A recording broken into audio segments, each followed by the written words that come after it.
Thank you for joining me today to talk about how to recognise discomfort in your horse.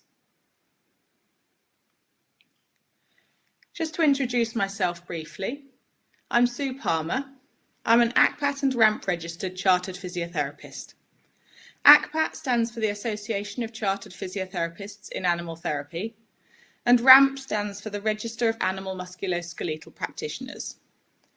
MCSP means that I'm a member of the Chartered Society of Physiotherapy. I qualified through King's College London and then through the Royal Veterinary College. I'm also an intelligent horsemanship recommended trainer and author of Understanding Horse Performance, Brain, Pain or Training. So what can I do for you today? There are 3 key messages that I'd like you to go home with. The first is that there's a link between pain and discomfort and behaviour and performance in the horse. And since you're listening to this presentation, I'm guessing that you already have an acceptance and an understanding of this and would like to learn more. The second is that you can learn to recognise pain and discomfort in your horse more clearly. And that's particularly what I'm hoping to help you with today. And the third is that you can help your horse, and that easing discomfort can improve behaviour and performance.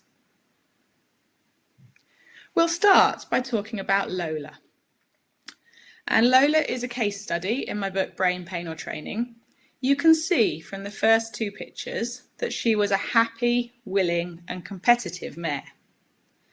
When I met Lola, she was still behaving this way out hacking. She still had her ears pricked, there was no signs of napping, she seemed willing to go, she stood still to be mounted. But in the school, this is the behaviour that she was showing. And so Freddie wanted to know why Lola was behaving this way. She wanted to understand whether this was behaviour or whether this was performance, and well sat Freddie. I referred Lola to the vets in this particular case, and it was an underlying pain issue coming from lameness, and Lola has been since retired and become a broodmare. So how are we going to help our horses? We're going to use a technique similar to something called root cause analysis that you might have come across in your work. We're going to try and figure out what happened, why it happened, and what can we do to make it less likely to happen in the future. So the first thing is determining what happened. We want to identify the problem. We want to figure out what is the bad behaviour or the poor performance that we would like to help our horses to overcome.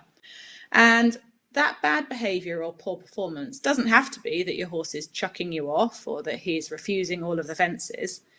It might be that his left half pass isn't going quite as well as his right, or he's not striking off in left canter quite as well as he does to the right, or that he's having the occasional fence down on his show jumping rounds and that's not normal for him. So it can be a very mild poor performance or bad behaviour, but the first thing is figuring out what we would like to improve for our horses. The next thing we want to do is to try and figure out why it happened. We want to find the key. Is it brain or pain or training that's causing this bad behaviour or this poor performance? And today we're particularly going to talk about how to find pain issues. And then we want to try and figure out what to do to reduce the likelihood that the problem will happen again. So we want to determine the solution. We want to figure out how to help our horse. So in terms of identifying the problem, what might be seen as poor performance or bad behaviour? There are hundreds of symptoms out there, but here's some that I come across on a regular basis. The horse might be not working through from behind as well as he could do. He might be napping or bucking or rearing. He might be biting or refusing fences. He could be cold-backed, and that might be when you put the saddle on or when you get on or when he first moves off. He might be difficult for the farrier. He might be being lazy in his ridden work, or he might be stiff on one rein. It's not always easy to figure out what the root cause of these issues are. And Sue called me to try and help her figure out why William was struggling with moving from walk into trot? Was it behaviour or was it pain? William underwent veterinary investigations, and Sue, her husband Steve, and I have rehabbed him and helped him through his pain issues, and 9 years later, William is still enjoying a happy ridden life. Isn't he a handsome chap? Since we're at a conference that's hosted by the Society of Master Saddlers, I'm sure you're going to want to know about how to recognise pain issues that might be specific to the back. It's important to remember that back pain is not necessarily related to a problem in the back. It's well proven that limb pain in one or more limbs can lead to back pain. And you can imagine how this might work for yourself if you're limping or even just sore in one leg, how that over time could lead to pain in your back. So some of the signs and symptoms that you might see if your horse is sore specifically in his back might be that he's sensitive to grooming. He might have difficulty standing square. He might pull a face when he's saddled or be reluctant to stand still. He might have a tendency to rush or be lazy. You might find that he's bucking or rearing or napping. He might be agitated towards the end of the ride. It might be that he won't stand still to be mounted. Or there might be supposed fat pads behind the saddle. But again, it's important to remember that back pain does not necessarily mean that there's pathology in the back. It can come from elsewhere.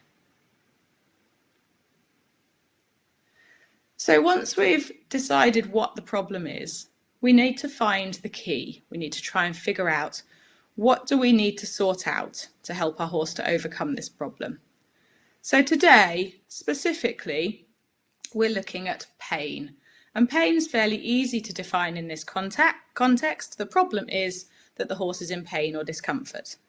The solution is not always so easy to find, but it's to relieve the pain or discomfort.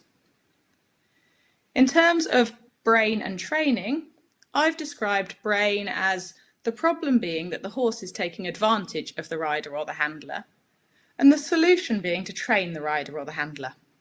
I've described training as the problem being that the horse is not understanding the rider or handler, and the solution is to train the horse. When I wrote Brain, Pain or Training, I had 27 guest contributors, many of them world-renowned experts in the fields of equestrianism or equine therapy. There were two overwhelming themes that came from these experts, as well as from my own knowledge and experience.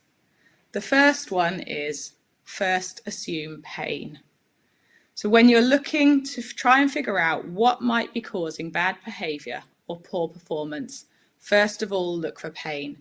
Only once you've ruled out pain as an issue should you try and see whether brain or training are relevant. Very often, problems are a combination of brain and pain and training, but it's important to do what you can to resolve the pain issues before you address the rest. The other overwhelming theme was to choose your team wisely, and we'll talk more about that later. So, in terms of finding the key, we want to look at how are we going to recognise pain in our horse. And what I'm going to do today is to give you 5 exercises that you can do with your horse on a regular basis to help you to recognise potential pain issues. The first one seems too good to be true. It's just to walk and trot your horse in a straight line. Very simple, but I bet there's lots of us that don't do it. So on a regular basis, maybe once a week or once a fortnight or once a month, watch your horse walk and trot up in a straight line, on the soft ground and on the hard ground. Look and see what's normal for him. It's only through knowing what's normal that we can recognise what's not normal. Look for asymmetries through his quarters, look for changes in rhythm, look at how willing he is to move, look at how straight he moves, do his quarters follow his front end. What's normal for your horse? Then when something doesn't seem right, you can figure out whether something's changed in the way that he's moving. In terms of recognising pain in our horse, it's really useful to be able to check through the horse's back for pain and soreness and stiffness and muscle spasm. And here's a short video showing how you might do this. Press into your horse's back with 2 or 3 fingers and you can see the muscle rippling in front of my fingers.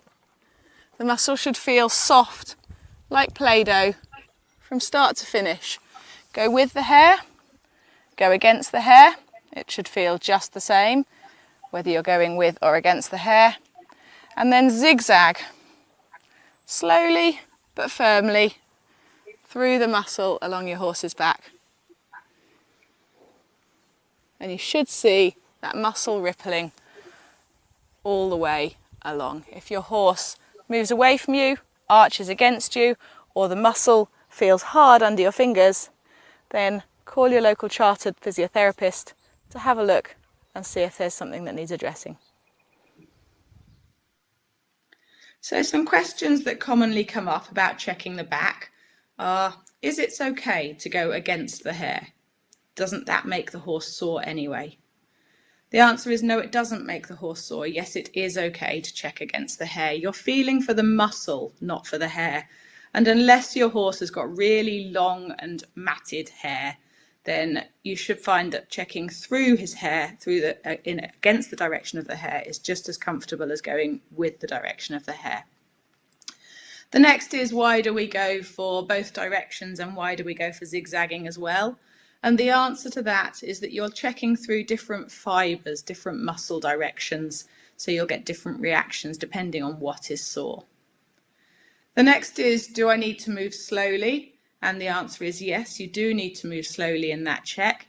If you move your fingers too fast, then you'll just trigger a reflex in the horse's back and he'll arch away from you in discomfort. And the next is, how hard can I press? And that's a tricky one to answer, but as a rough idea, as hard as you would press to make a dent in a football, you should be able to press fairly firmly through your horse's back without creating any soreness. So we're going to watch our horses walk and trot up in a straight line on a regular basis. We're going to check through their back for muscle spasm and soreness.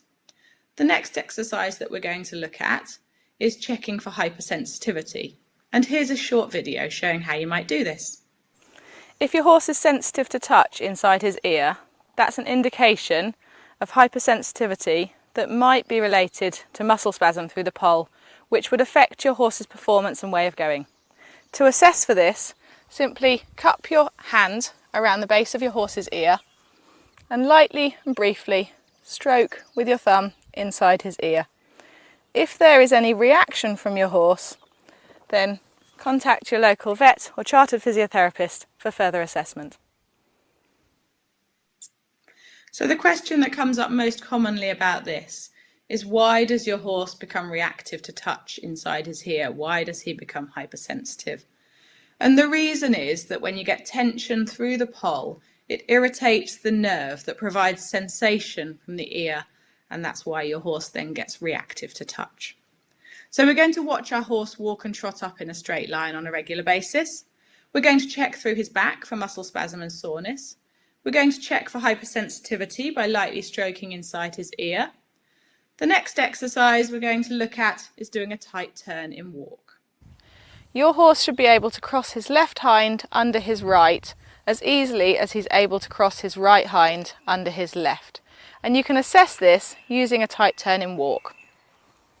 So if I ask Max to turn around me to the left, you can see his left hind crosses under his right. And if I ask him to turn around me to the right,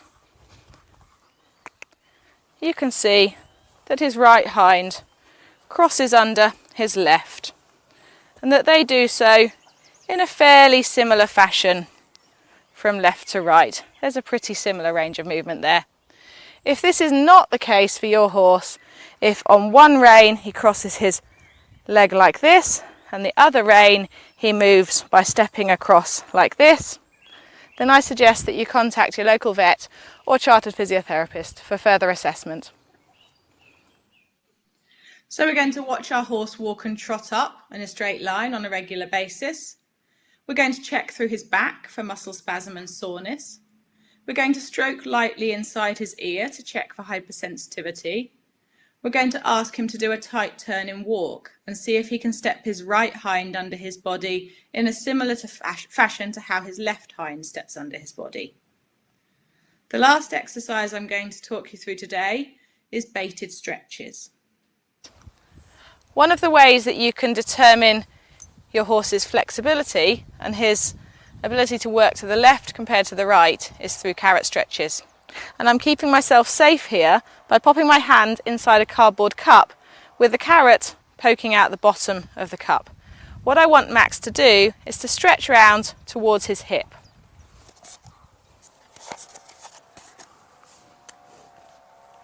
Max, if you could just turn yourself this way just a little bit. And then stretch round towards your hip.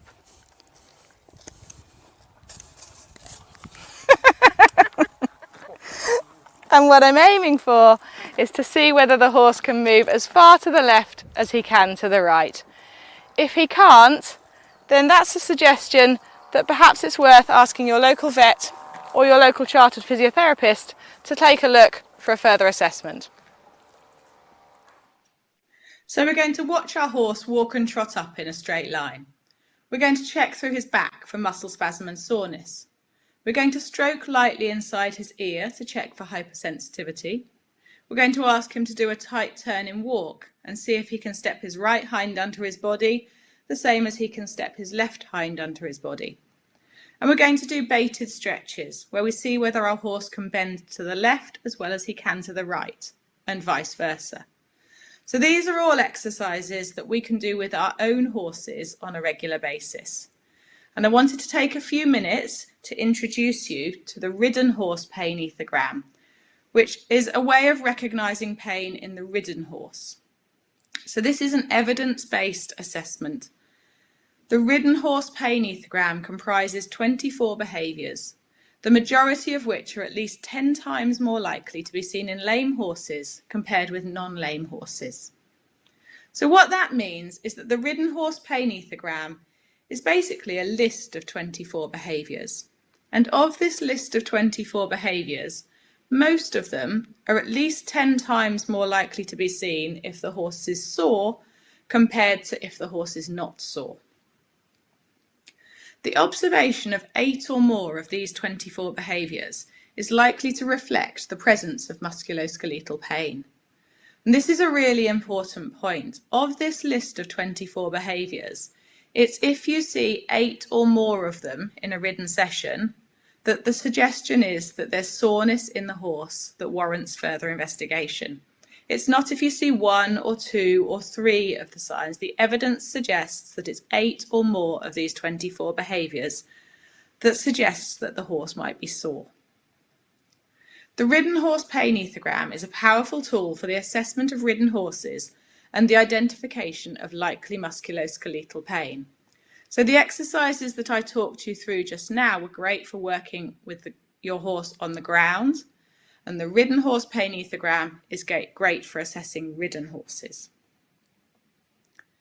A marked reduction in Ridden horse pain ethogram scores after resolution of lameness using diagnostic analgesia proves a causal relationship between pain and Ridden horse pain ethogram scores. What this means was that they did the Ridden horse pain ethogram with horses that were very mildly lame, and they worked out the scores. They then used nerve blocks to take away the pain and scored the horse again on the Ridden horse pain ethogram. And the scores went down once the pain had been taken away.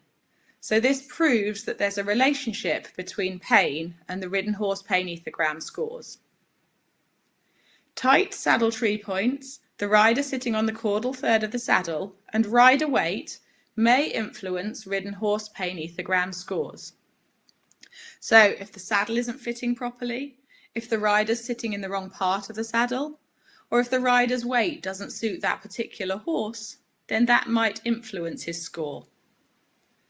The Ridden Horse Pain Ethogram provides a valuable tool for riders, trainers, veterinarians and other equine professionals to recognise the presence of musculoskeletal pain, even if overt lameness cannot be recognised.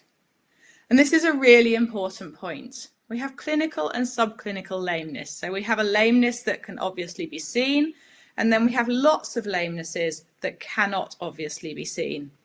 And the Ridden Horse Pain Ethogram is great for assessing horses where that lameness cannot obviously be seen. There's no overt lameness can be recognised. So remembering that the 27 guest contributors to brain, pain or training and my own knowledge and experience suggest that the first thing to do in addressing problems with bad behaviour or poor performance, even when those issues are mild, is to check for pain. And what you can do with your own horse to check for pain from the ground is to watch your horse in walk and trot in a straight line on a regular basis. You can check through his back for muscle spasm and soreness. You can check for hypersensitivity by stroking lightly inside his ear. You can ask him to do a tight turn in walk and see if his right hind goes under his body the same as his left hind does. And you can ask him to do baited stretches and see if he can bend to the left as well as he can to the right, and vice versa. You watched me assess Max in a variety of different ways, and Max at that point in time had no significant discomfort to be noted. Bluebell, however, another case study in brain pain or training, was a different case. So you can see that as I stroke Bluebell, she's quite happy to be around me. She's definitely a people person. Once I start palpating through those muscles, once I start feeling into the muscles for soreness, muscle spasm, stiffness, reactivity, you can see Bluebell demonstrating quite different communication. When I move to the other side, initially, she's quite wary. She thinks I'm going to palpate again. But once she realises I'm just stroking, she starts to relax a little bit. Once I'm palpating into the muscles again, we've got a different story. Bluebell is clearly trying to communicate something to us. Bluebell's owner, Lisa, was very dedicated to helping her to overcome these issues. And Lisa, myself and the vet worked together to help Bluebell, who went on to enjoy a very happy ridden career for many years. Congratulations, Lisa. What a beautiful girl, Bluebell. So we've identified the problem and we've found the key, and we've decided that the key might be a pain-related issue. What can you do to help your horse? You'll remember that the second overwhelming theme coming from the experts in brain pain or training was to choose your team wisely. And that team might include a coach or instructor who helps you from the ground, might include a trainer who rides your horse. There might be a vet, a qualified saddle fitter from the Society of Master Saddlers. It might be a physical therapist, for example, a chartered physiotherapist or a registered animal musculoskeletal practitioner. There might be a farrier, an equine dental technician, a nutritionist, a behaviourist, or more. And on my website, thehorsephysio.co.uk, I've got a links page where I've listed the organisations that I believe to be respected and recognised in many of these fields. In brain pain or training, I wrote a chapter called 7 Secrets to Resolving Pain Issues, and I'd like to share 3 of them here with you today. So the first is owner assessment, checking your horse on a regular basis.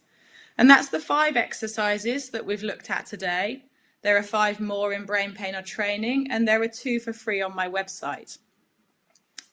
The second is grooming and massage. So getting your hands on your horse on a regular basis. Remember, we've said earlier that it's only through knowing what is normal that you can recognise what's abnormal. You can really help to ease pain and discomfort in your horse through regular grooming and massage. Ideally, perhaps 30 minutes once a week would be really useful. And the third is baited stretches. And we've talked about baited stretches as an assessment technique earlier, but they're also a really useful treatment technique. So there's a strong evidence base that shows that baited stretches can improve or maintain core strength. And they also improve or maintain spinal flexibility, which is very important for the general health of the horse. Baited stretches, especially as a treatment technique, work really well with a licket or something similar because that encourages the horse to hold the stretch for longer. In terms of massage and helping your horse to resolve pain through his back, here's a short video giving you a suggestion of a technique you might use. A horse who's stiff and sore through his back will not be able to work to the best of his ability, and you can help to improve that performance through massaging his back. Simply placing your hand on his back and using pressure through the heel of your hand, stroke along his back muscle all the way to the top of his quarters, and then to the middle of his back, and then up to his withers. And repeat each of those lines at least 10 times.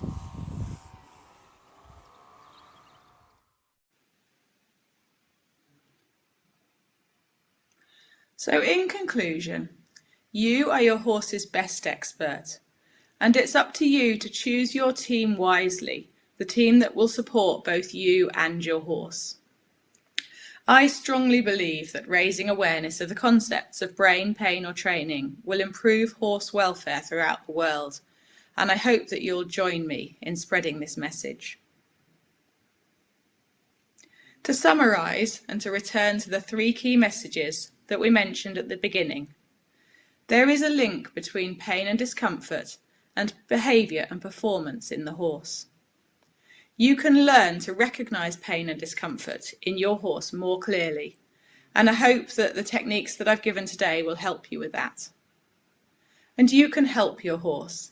Easing discomfort can improve behaviour and performance. Thank you very much for your time. I really appreciate it, and I hope you found this presentation helpful.